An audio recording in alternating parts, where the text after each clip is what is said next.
నమస్తే రమ్మగారు. నమస్తే జయ. రమ్మగారు, మీరు రకరకాల కథలు చెప్తారు. నీతి కథలని, ఆధ్యాత్మిక కథలని, అట్లా రకరకాలుగా. అయితే బుద్ధి చెప్పటం, గడసరి అత్త, అలాగే గడసరి కోటలు, ఇలాంటివి కూడా చెప్పుకుంటాం కదా. కొంచెం స్ట్రాంగ్గా ఉండేవి, చిన్నపిల్లలకి సంబంధించినవి. వీటిలో గుణపాఠం చెప్పేవి కూడా ఉంటాయి. అట్లా గుణపాఠాలు చెప్పే కథలు ఏమైనా ఉన్నాయా? గుణపాఠం కథ ఉంది కానీ చిన్నపిల్లలది కాదు ఇది. పెద్దవాళ్ళదే. ప్యూర్లీ పెద్దవాళ్ళు అనుకుంటాను. ప్యూర్ పెద్దవాళ్ళదే. గుణపాఠాలు పిల్లల కథలు అనగానే మనం పంచతంత్రాల్లోకి వెళ్ళిపోతాం. అవును అవును. ఇది పెద్దవాళ్ళ కథగానే తీసుకోవాలి, బాగుంటుంది. డిఫరెంట్గా ఎక్కువ క్యారెక్టర్లు లేవు. Okay, super. క్యారెక్టర్లు తక్కువ. పూర్వం అంట మధురానగరంలో, మధురానగరం అంటే ఎక్కడిది? మన మధురై. అక్కడ మకరదంష్ట్ర అని ఒక వేశ్య, ఒక ఆవిడ ఉండేది, ఒక పెద్ద ఆవిడ. ఆవిడకి రూపిణిక అని భలే అందగత్తైన కూతురు ఉండేది. ఈ మకరదంష్ట్ర ఎంతమందినో ఆడవాళ్ళని తన దగ్గర ఉంచుకుని బాగా సంపాదించింది. ఎంత మోసాలు చేసేదో జనాల్ని. ఒక పిల్లని చూపించి, అందగత్తెని చూపించి మామూలు పిల్లల్ని వాళ్ళ దగ్గరికి పంపించడం, అట్లాంటివి చేసేది. మోసగత్తె. కానీ దానికి ఆ మకరదంష్ట్రకి అందమైన రూపిణిక కూతురు ఉండటం వల్ల ప్రజలు దాన్ని క్షమించేస్తూ ఉండేవారు ఎప్పటికప్పుడు. ఆవిడ దగ్గర మంచి మంచి నాట్యగత్తెలు వాళ్ళు ఉండేవాళ్ళు. ఒక ఏమన్నాళ్ళంటే వేశ్యమాతగా ఉండేదన్నమాట. అయితే ఏమైందట, రూపిణిక చాలా సౌందర్యవతి, చక్కగా నాట్యాలు అవి చేసేది. రోజు వాళ్ళకి ఉదయం దేవాలయంలో నాట్యం వెళ్ళి హారతి ఇచ్చి రావాలి స్వామివారికి. అది వాళ్ళ పద్ధతి అనమాట. ఈ భోగాంగంలంతా ఆ రోజుల్లో అట్లాగే దేవదాసి వృత్తి అంతా కూడా దేవాలయాలకు వెళ్ళటం, స్వామివారిని సేవించడం ఉండేది. తర్వాత ఇతరత్ర వాళ్ళ వేరే వ్యవహారాలున్నా మళ్ళీ ఉదయకాలంలో స్వామివారి దగ్గర సేవా సమర్పణకి వెళ్ళిపోయేవాడు. ఒకనాడు రూపిణిక ఈ మధురానగరంలో ఉన్న అత్యద్భుతమైన విష్ణువాలయంలో స్వామివారిని సేవించి ఇంటికి వస్తుంటే ఈ అమ్మాయికి ఒక చక్కగా అందంగా ఉన్నటువంటి ఒక బ్రాహ్మణ యువకుడు కనపడ్డాడు. ఎంత నచ్చాడో అతను ఆ అమ్మాయికి. ఇప్పుడు పాపం ఇలాంటి వృత్తిలో ఉన్న వాళ్ళకి వీళ్ళకి నచ్చటం, వీళ్ళకి మనసు అవకాశాలు లేవు కదా. ఆ కుర్రాడి మీదే మనసు ఉండిపోయింది అమ్మాయికి. ఏం చేసింది, ఒక దాసిని పిలిచి, ఈ విష్ణువాలయం వీధిలో ఫలానా ఇంటి వాకిట్లో ఒక ఆయన ఉన్నాడు, ఇట ఉన్నాడు, ఇంత మనిషి, ఇంత ఆజానుబాహు, ఆయన పిలుచుకురా, నేను రమ్మన్నానని అని చెప్పేసరికి ఈ దాసి, మీ అమ్మకి చెప్పనా, మా అమ్మ చెప్పొద్దు, నువ్వు వెళ్ళిపోమని పంపించేసి. ఈ దాసి వెళ్ళి ఆయన్ని కేకేసింది. అతను ఆ బ్రాహ్మణ ఆయన, ఫలానా మకరదంష్ట్ర ఉంది కదండి, బ్రహ్మరాక్షసి, ఆవిడకు ఒక అందమైన కూతురుంది రూపిణిక, మరి మిమ్మల్ని రమ్మన్నదండి, ఈ సాయంకాలం ఆవిడ దగ్గరికి దయచేయండి మీరు అనేసరికి అతను తెల్లబోయి, అమ్మ వీళ్ళందరూ వాళ్ళకి డబ్బు ఇవ్వాలి, నేను పేదవాడిని, నా దగ్గర డబ్బులేం లేవు, నేనే రకంగా రూపిణికి దగ్గరకు వస్తాను, నాకు అంత సత్తా లేదు, నా వల్ల కాదు అనేసరికల్లా ఈ దాసి ఏంది, అయ్యో మీరు ఎక్కడ వాళ్ళండి, ఆ అమ్మాయి మనసు అందుకుంది మీ మీద, మీరేమీ డబ్బులు ఇవ్వక్కర్లా, మిమ్మల్ని చక్కగా సేవించుకుంటుంది, రండి అంది. సరే, ఇతను కూడా బాగా ఆలోచించుకుని వనిత తనంతట తను వలచి వస్తే వెళ్ళాలి, అందుకని సాయంకాలం అయ్యేసరికి వాళ్ళ ఇంటికి వెళ్ళిపోయాడు. వెళ్ళేసరికి ఆ రూపిణిక ఇతను ఎంతో సంతోషంగా ఎదుర్కొని చక్కగా కాళ్ళు గడిగించి మంచిగా చక్కటి ఫలాలు సమర్పించి వీణాది వాయించి సంగీతం పాడి నాట్యం చేసి అతన్ని మనసు రంజింపచేసి తనతోటే ఉంచుకుంది. రోజు సాయంత్రం అయ్యేసరికి ఆయన వచ్చేవాడు, తెల్లవారుజామునో అర్ధరాత్రి ఇంటికి వెళ్ళిపోయేవాడు. ఓ 3 రోజులు 4 రోజులు చూశాక మకరదంష్ట్రకి అర్థమైంది, వీడెవడో, వాడి దగ్గర పావలా 10 పైసలు లేవు, రోజు సాయంత్రం అయ్యేసరికి తయారైపోతున్నాడు, ఈ కూతురు వాడితోటే ఉంటుంది. గట్టిగట్టిగా కేకలేసింది, నేను ఎవరిని అయ్యవారిని పిలుస్తున్నావు, ఆయన దగ్గర ఏమో డబ్బులు ఉన్నట్లేవు, పేదవాడుగా ఉన్నాడు అనేసరికల్లా రూపిణికి ఏం చేసింది, మర్నాడు ఆయనకు మంచి పట్టుబట్టలు కట్టబెట్టింది. పట్టుబట్టలు కట్టుకున్న వాడిని పేదవాడు అనుకోవడానికి వీలు లేదు. నిన్న మొన్న మాస్టి గుడ్డలు కట్టు తిరిగాడు, ఇవాళ మంచి బట్టలు కట్టుకుంటున్నాడు, ఆ పంచలు మన ఇంట్లోవేనని కనిపెట్టేసింది మకరదంష్ట్ర. కూతురుని తెగ తిట్టిపోసింది. ఇట్లా చేయొద్దని చెప్పినా సరే అమ్మాయి వినలా. ధనం ఎట్టా వస్తుందే నీకు అంది తల్లి. కూతురంది, నాకెందుకు ధనం, కోట్ల కొద్దీ సంపాదించి పెట్టావు, నేను హాయిగా ఈయనతో పాటే ఉంటా, బ్రాహ్మడు మంచివాడు, నాకు ఈయనతోటే బాగుంది, నాకు మనసు అతని మీద, నాకు డబ్బు అక్కర్ల, నేను వేరే వాళ్ళు ఎవరిని నా ఇంట్లోకి రానివ్వను, నేను ఎవరితోటి ఉండను, ఇతనితోటే ఉంటా, ఇతనే కావాలి నాకు. తల్లి ఎంత చెప్పినా కూతురు వినేది కాదు. ఆయన అతను లోపలికి వస్తుంటే ఈవిడ మెటికలు విరుస్తూ ఈ మకరదంశ తిట్టిపోసేది. యాయవారం బ్రాహ్మలంతా మా ఇంట్లోకే వస్తున్నారు, వీళ్ళకి పని లేదు పాటలేదు, తిట్టిపోసేది. తిట్టినా సరే అతను వినిపించుకునేవాడు కాదు. ఆ రూపిణిక వాకిటోనే నుంచుని వాళ్ళమ్మని ఒక గదివి అతను లోపల తీసుకెళ్ళిపోయేది. ఈ మకరదంశకి ఎలాగైనా ఈ కుర్రాడి నుంచి తప్పించుకోవాలని ఉండేది. అతను పెద్ద వయసు ఉన్నవాడు కాదు, అతని పేరు లోహజంఘుడు. ఆ పేరుకు తగ్గట్టే ఉన్నాడు.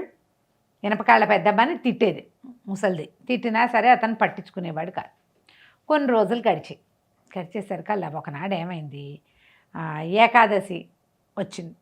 కొన్ని నెలలు ఒక ఏకాదశి, ప్రత్యేకమైన ఏకాదశి, దేవాలయంలో ఏదో విశేషమైన సేవ ఉందని, ఒక 3 రోజులో 4 రోజుల్లో బ్రహ్మచర్యం పాటించాలని, ఆ 4 రోజులు సేవాకాలానికి రమ్మని గుడి నుంచి ఉత్తర్వులు వచ్చినాయి వీళ్ళకి.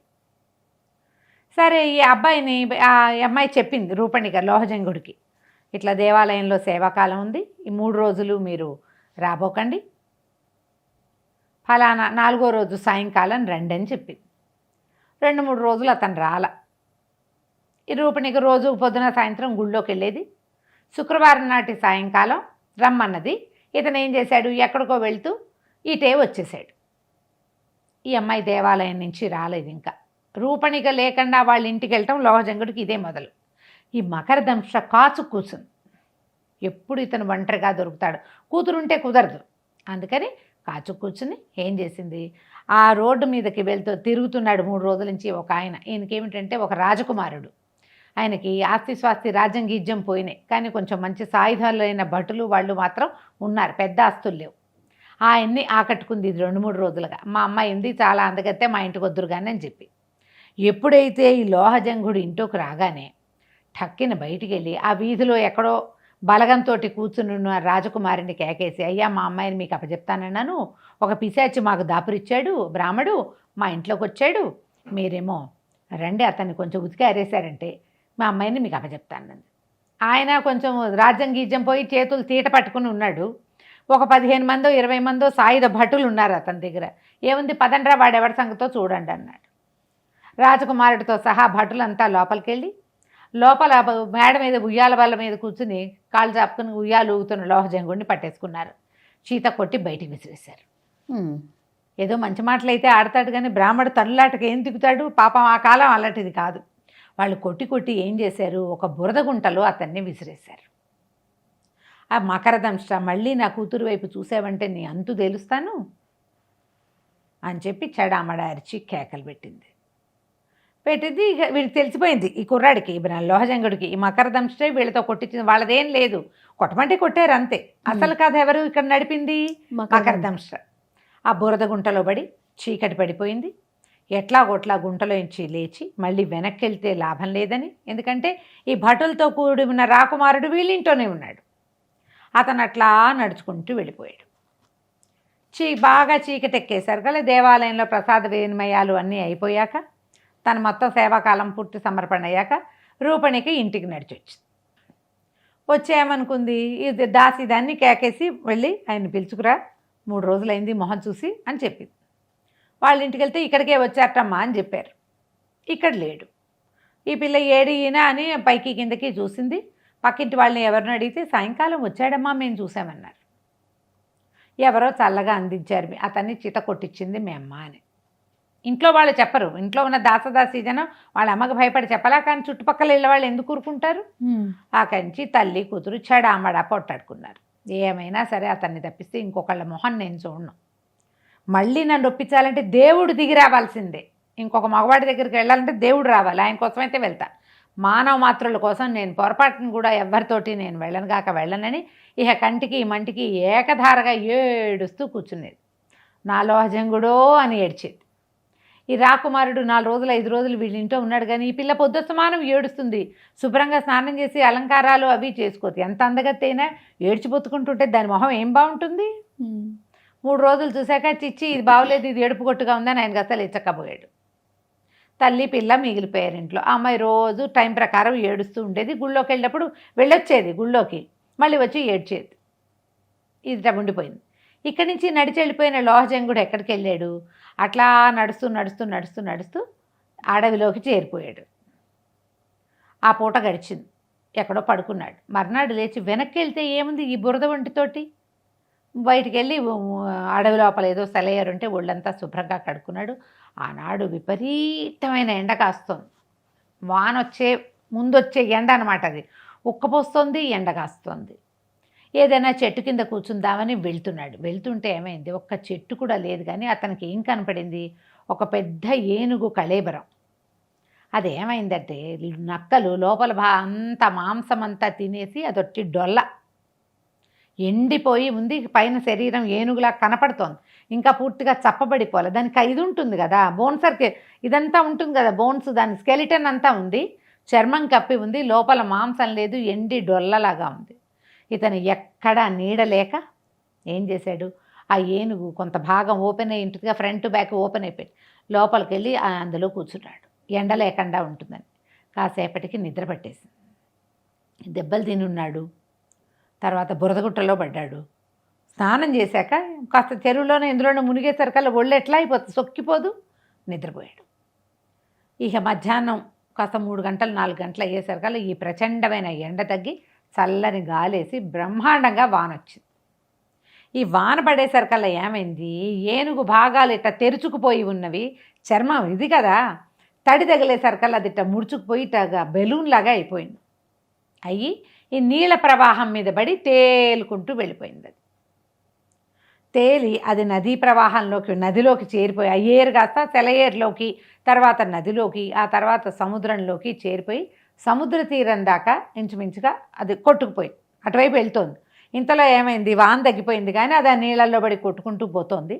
ఒక పెద్ద గద్ద ఒకటి పైనుంచి చూసి ఏనుగు చిన్న కళేబరం కొట్టుకొస్తోంది, మాంసం ఉంటుందని భావించి ఈ ఏనుగు డొల్లని లేవ తీసుకుపోయింది. అది తీసుకెళ్ళి పూర్తిగా సముద్ర పొడ్డు మీద పెట్టి ముక్కుతో కొట్టేసరికల్లా అది పర్రం చిరిగిపోయింది. చిరిగిపోతే లోపలేముంది, మాంసం లేదు, మనిషి ఉన్నాడు. ఎప్పుడైతే మనిషిని చూసారో అది చిరిగి ఇట్లా వెలుగు కనబడేసరికల్లా అని ఉలిక్కిపడ్డాడు. ఇతను హానంగానే ఆ పక్షి బెదిరిపోయింది. అమ్మో ఎవడో ఉన్నాడు మనిషి అని వదిలిపెట్టి వెళ్ళిపోయింది. ఈయన లేచి బయటకు వచ్చి చూసుకుంటే ఏముంది, అదేదో సముద్ర తీరం. తనకు తెలిసింది కాదు, ఎక్కడికి వచ్చాడో కూడా అర్థం కాల. ఎక్కడికి తెచ్చేసిందో ఆ పక్షి, నది తీరం నుంచి సముద్ర తీరంలోకి వచ్చేసాడు.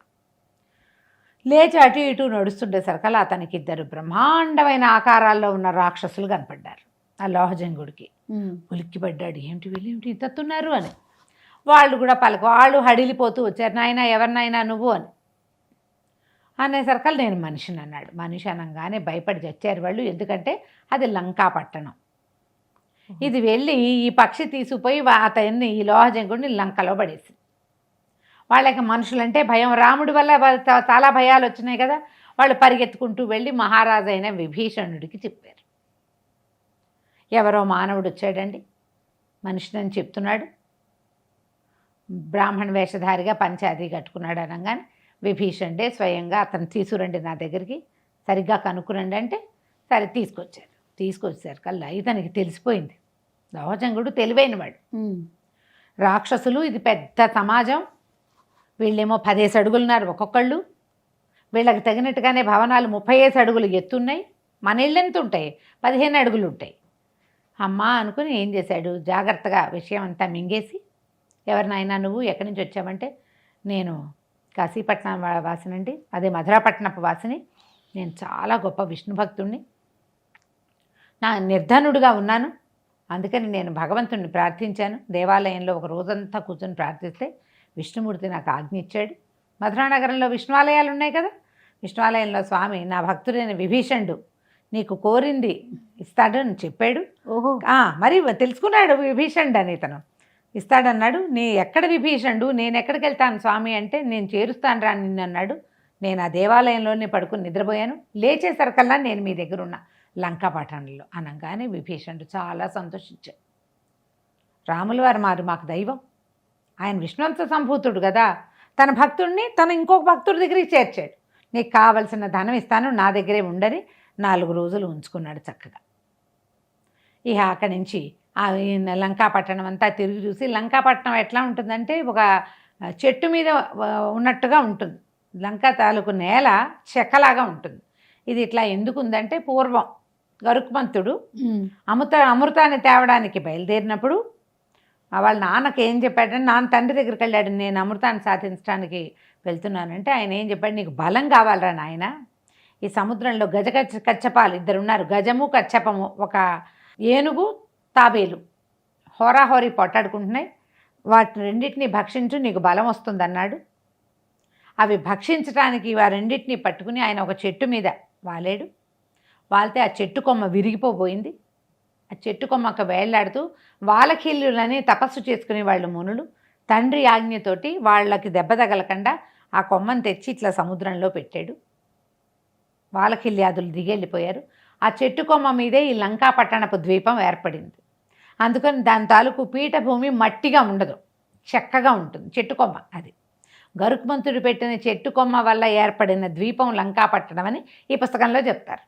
నిజమా కాదా నన్ను అడగండి, ఆ బుక్లో ఉంది, అట్లా ఆ కథలో కనపడుతుంది. సరే, సంతోషించాడు. లంకా నగర విశేషాలన్నీ తెలుసుకున్నాడు. ఎక్కడ సీతాదేవి కూర్చుంది, ఎక్కడ రాముల వారు పడుకున్నాడు అన్నీ కనుక్కున్నాక కొద్ది రోజులు ఉన్నాక నేను ఇంకా మా ఊరు వెళ్తానండి అన్నాడు. ఈ విభీషణుల వారు ఏం చేశాడంటే, ఇప్పుడు మధురానగరంలో విష్ణువాలయం ఉంది కదా, స్వామివారికి ఏదైనా ఆభరణాలు ఇస్తానని శంఖము చక్రము చేయించాడు బంగారంతో. ఈ శంఖ చక్రాలు 2 స్వామివారికి సమర్పించు నా తరఫున అని చెప్పి ఇతనికి బోళ్ళని మణులు మాణిక్యాలు అన్నీ ఇచ్చి, సంపద ఇచ్చి, రాక్షసులు తోడిచ్చి పంపిస్తే వాళ్ళేమో నరమాంస భక్షకులు కదా, మరి ఇతను ఏం చేస్తారోనని ఏం చేశాడు, అక్కడ స్వర్ణగిరి అని ఒక కొండ, పర్వత పాదంలో బోలెడన్ని పక్షులు ఉంటాయి. గరుడు జాతికి చెందినటువంటి ఒక పిల్ల పక్షిని పట్టించి దానికి చిన్నగా ట్రైనింగ్ ఇచ్చి ఆ పక్షి మీద ఎక్కించి ఈ లోహజంగుడిని పంపించాడు. బాగుంది. పక్షి ఎక్కి లోహజంగుడు మధురా పట్టణానికి వచ్చాడు. వచ్చిన తర్వాత లోహజంగుడు ఏం చేశాడో, తనని ఇట్లా రోడ్డు మీద పడేసిన రూపణిక వాళ్ళ అమ్మ మకరదంశకి ఎలా బుద్ధి చెప్పాడో మనం వచ్చే భాగంలో చూద్దాం. తప్పకుండా. నమస్తే. నమస్తే. And for more videos, Please subscribe to iDream. Please subscribe to iDream. Please subscribe iDream. And please subscribe to iDream. For more videos, subscribe to iDream. please like, share and subscribe to the channel. Congratulations, iDream. Subscribe to iDream. Subscribe to iDream. So subscribe to iDream Media. iDream ki iDream team andarki huge congratulations. Please subscribe iDream Media. Please subscribe to iDream. Subscribe iDream. Please subscribe to iDream. iDream అంటే నా కళల ఛానల్ను subscribe చేసుకున్న నోరు తిరుగుతలేదు, మీరైతే గంట గుర్తు కొట్టండి. For more such videos, please subscribe to iDream. Subscribe to iDream. Please subscribe to iDream. Please subscribe iDream Media. Please do subscribe to iDream. Please subscribe to iDream Media. For best entertainment and information, please subscribe iDream. And don't forget to subscribe to iDream.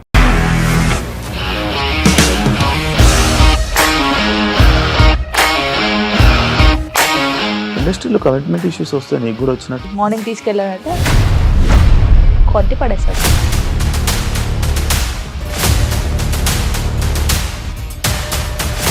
ఒక్కళ్ళు కూడా చూడలేదు ఈ cinema అని చెప్పడానికి కూడా చాలా ధైర్యం కావాలి. అది నిజం కదా, దాంట్లో ధైర్యం ఏంటి? ఇది నెక్స్ట్ డే ప్లేట్ మార్చేస్తే తప్పు కదా. As of now, we are comfortable this అని నేను అనుకుంటున్నాను. రష్మిక గారిది మీది ఒకే ఊరు అంట కదా.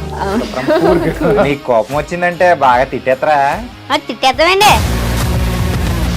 నిజంగా గేమ్ ని ఎలా చేంజ్ చేయగలిగారు? APSFC వాళ్ళకి 6 నెలల్లో నేను 6 లక్షలు కట్టా. బిజినెస్ చేయాలనుకుంటే it is as difficult as riding a tiger.